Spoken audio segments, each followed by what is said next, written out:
So we won the We Played Better Cup, the It Was Closer Cup, and Let's Wait Till Next Season Cup.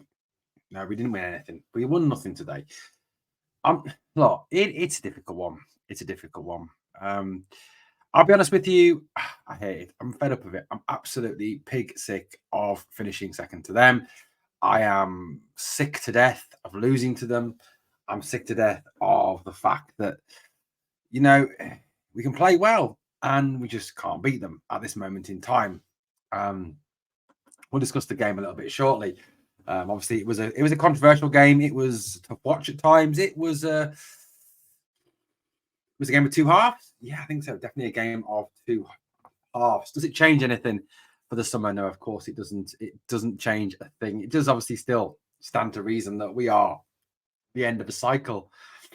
We're at the end of an era really with Rangers, and this clear out needs to be huge. And it feels a bit Groundhog Day esque. We were sat here, I think, 12 months ago talking about the exact same thing, weren't we? It needs to be another clear out. Needs to be a summer rebuild. We need to rebuild the club from the ground up. We need to do this. And it just seems that season after season, we've had that discussion. I think we had the opportunity after 55 to really kick on and really become the dominant force in Scottish football again. But once again, the board, I think under Douglas Park, Stuart Robertson let us down hugely.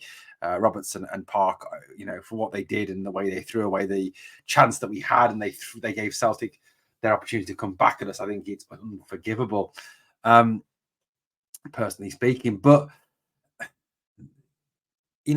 I don't want to be sitting here in 12 months' time having this conversation with you again about we've got a new manager, we've got to give him a transfer window, we've got to rebuild the team, we've got to bring in his players, we've got to etc. etc. Look, there's a whole massive job of work to do over the summer. There's a huge job of work to do over the summer. And I'm going to talk. I will do a podcast and I will talk a little bit about what needs to be done over the summer in the coming week. Obviously, with the season now officially over. Has this season been a success? No, absolutely not. The season has not been a success. Yes, we've won the League Cup, but that matters jack all.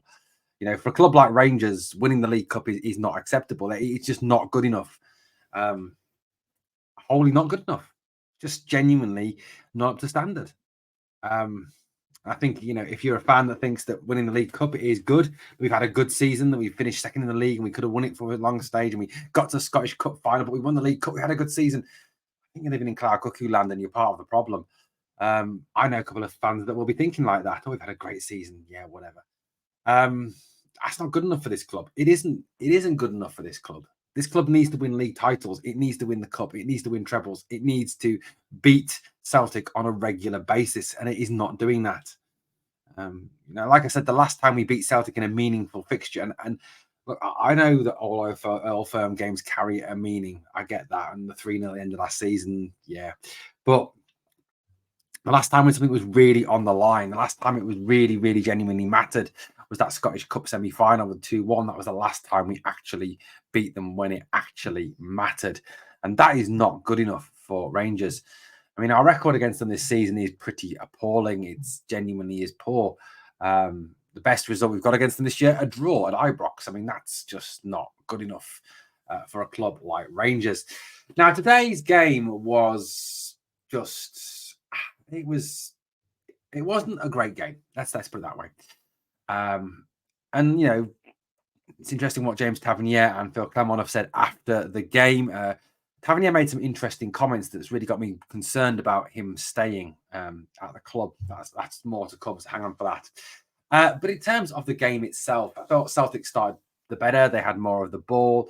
They didn't do a great deal with the ball. They had a lot of it. I think it was 83% to 17% possession at one stage. And they just used the ball a little bit better. They didn't really do anything with it. I can't really remember any remarkable saves pulled off by either goalkeeper in that first half.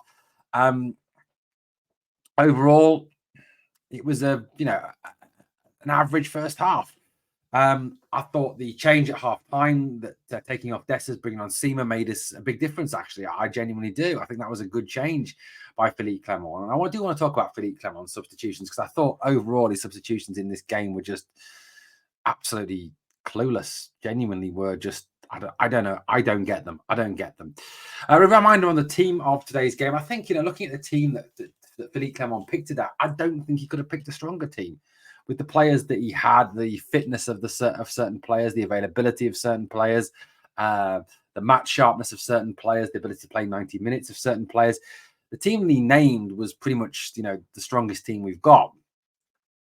Arguably missing John Suter, one of our first choice centre backs. Ridvan played today. Thought he was poor today. Didn't think he played particularly well. I don't think he's 100% fit. I think he was the player we took a real risk with playing today. I thought Tav was exceptionally poor again today, both as a player and as a captain. I thought as a captain today, he let the club down again. I thought Diamande had a decent game. I thought he played well. I thought Raskin had a good game. I did like what Nicholas Raskin did in the game today. I thought Todd Campbell had a good game as well, and really didn't make any sense taking him off. Sterling was a wide right, Silva wide left, and Dessers up top. The bench was McCrory, John Lundstrom, who did get on at the end and looked more like he was trying to get himself sent off again, where he was just hurling himself into tackles. He was just genuinely shit. Jack Matondo, who came on at the end, I get that. I get why Matondo came on, because obviously he's got pace to threaten people. Seamer at half time, Dowell, Wright, McCausland, and McKinnon. So look, I want to talk about, first of all, Seamer. Seamer came on. I thought he made us a lot more direct, a lot more threat down the middle. I thought he was better than Dessers. I think Dessers went off for an injury. Personally would have hooked him anyway because he's shit.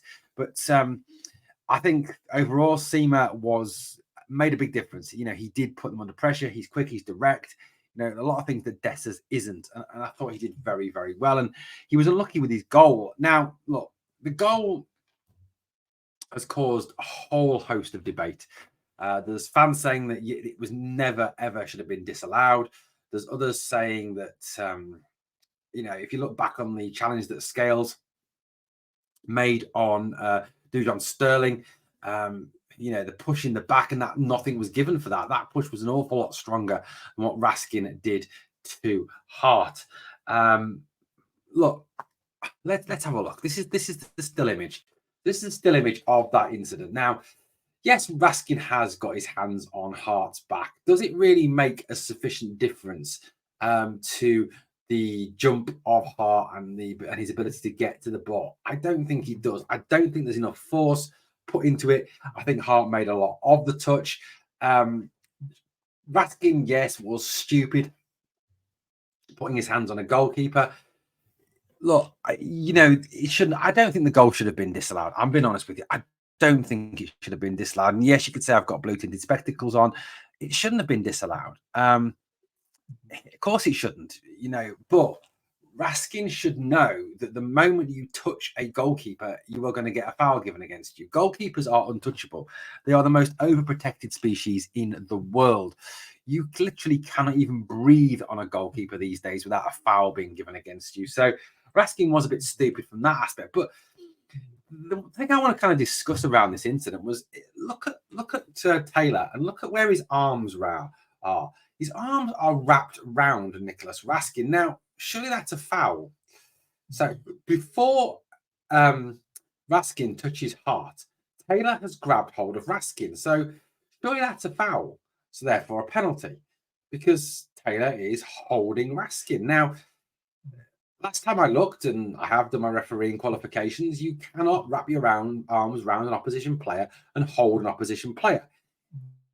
If it's in the box, it's a penalty. If it's outside the box, it's a free kick. So it just beggars belief that when Nick Walsh checked the VAR, as he did, the only thing he picks up is the push on Joe Hart. He doesn't see Taylor with his arms, first of all, wrapped round Raskin. Now, if he sees that, he's got two choices. He either gives the goal or he gives a penalty to Rangers.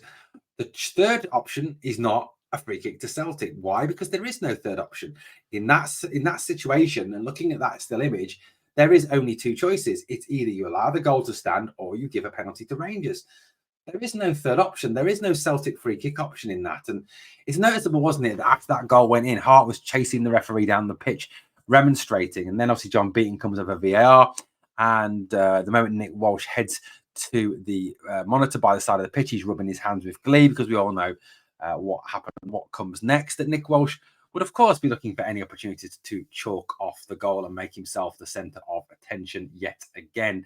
I've got to say, without shadow of doubt, Nick Walsh is probably the second worst referee in Scotland after Willie Collum. He is genuinely dreadful as a referee. He gets all the big decisions wrong. I mean, another one was in that game, that second half. Dujon Sterling puts in a brilliant, forceful tackle and he's booked for it. I mean, also, Callum McGregor allowed to come over and be in the referee's face and the referee's ear at every opportunity. Not once did he tell Callum McGregor, who was on a booking, to go away or else. Nick Walsh is just a genuinely poor referee. And I've got to say, I agree with what Alan McGregor was saying on Premier Sports. You know, he was talking about the fact that the standard of refereeing in Scotland is absolutely shocking. And I agree. The standard of refereeing in this country is absolutely appalling. It's probably the worst in Europe. You know, you look at the referees in this league, you look at the likes of Willie Collum, who's now retired and the head of referees. I mean, God help us. Nick Walsh, Don Robertson, John Beaton, just absolute shockingly bad referees. I mean, they probably wouldn't even get a game in the Parks leagues down here. That's how genuinely bad they are.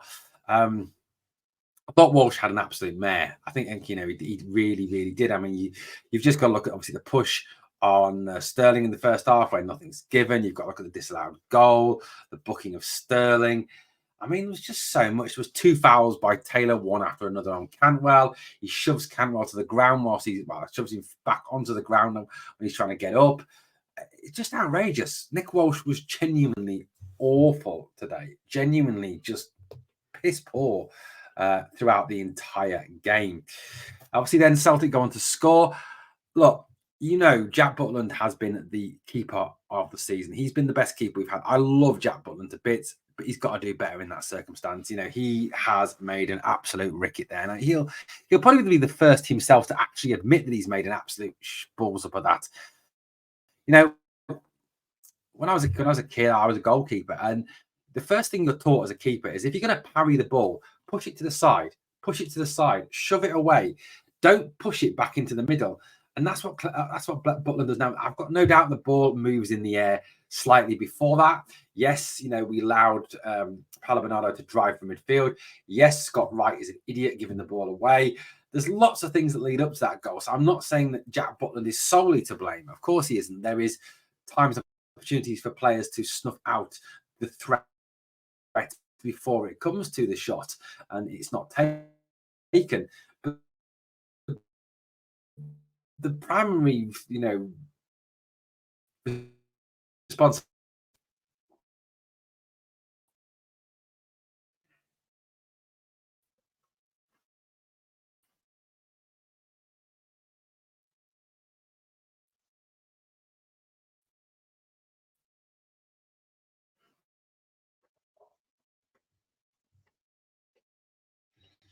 Yeah, Adam Edith follows it in. He's wide awake club for me. Scores the goal and they win the game, and it's the same old, isn't it? Did they deserve to win it? Probably not. I wouldn't say so. I thought we were the better team in the second half. The big concern, though, is still the same big concern for me. We do not create enough chances. We do not put the ball in the back of the net on a regular basis. 6 chances today, took none of them. But I think the big thing in that second half was, although we played the better football, and I thought Todd Cantwell did very well, and I think there was times when he was yelling at the team about leading the press and getting in their faces, and the team weren't doing that after another slow start. And we just don't create the chances. And we do create them, we don't take them. And that's the big difference between us and them. You know, they do get a chance, they take it. You know, they do take their chances. We miss too many chances, and it is genuinely bad how many chances we actually miss in a game. And again, it's come back to haunt us today. It's not great. It's not good enough. I think that's the thing we need to say. But I want to talk about the substitutions that were made in this game. Now, I get the one at half time. I get Seema for Dessers. Agree with that. I think that was the right change to make. Seema is a much more talented player than Cyril Dessers. So I get why Seema was brought on. That's fine. But some of the other substitutions in the second half, for me, made the team worse rather than making the team better. And when you make a change, a tactical change or a change for stopping a game, it's to improve what you're doing on the pitch. It's to just, you know, stop the rot, get yourself back on top, take chances, create chances, etc., etc. And for me, Philly Clement made some very, very weird decisions yet again. Silva and Cantwell came off Matondo, and right now I get Matondo for Silva. Matondo, the game was starting to be stretched. The Celtic were tiring. Matondo's fast. Get him in over the back and behind. He's going to be a threat. I get that. But Scott Wright on as a 10 in place of Todd Cantwell. Don't get it. Genuinely don't understand that at all. Cantwell was probably one of our better players. I think he was getting slightly riled up. Maybe that's why Phil took him off. But I don't get playing Scott Wright in the 10 role. Kieran Dowell can play in the 10 role. Put him on. I genuinely don't understand why you put Scott Wright in that 10 role. I know he's got his reputation of doing well at Hampden, but he's if anything, he's a winger. He's not a number 10. So that change made absolutely zero sense for me. I thought he left the McCausland change way, way, way too late. I think he could have brought McCausland on a bit earlier. McCausland's probably one of the only informed players at this moment in time in this squad. So again, his substitutions weren't good, weren't great. They didn't massively affect the game. They didn't improve a lot any. Now, look, I'm not. I am criticising Philly Clement. I'm not saying that he's not the man to lead us forward. I'm not saying that for a minute. I'm not saying that he's not good enough. I'm not saying that he should be sacked. What I am saying is the jury is out a little bit on this at this moment in time. He's only non-defeat, shall we put it that way, against Celtic is that draw. And he's making some very odd decisions, both in terms of team selections, in terms of players, in terms of players that he seems to like, players that he doesn't like, and in terms of some of his game management, which has kind of deteriorated over recent weeks. Now, I've got no doubt in my mind that obviously the position he's in, the hand he's been dealt, is obviously influenced by all the injuries. And I get that. But overall, I think there are some questions there. I think there are questions he needs to answer at the start of next season, obviously, particularly as the first Old Firm game is at Parkhead.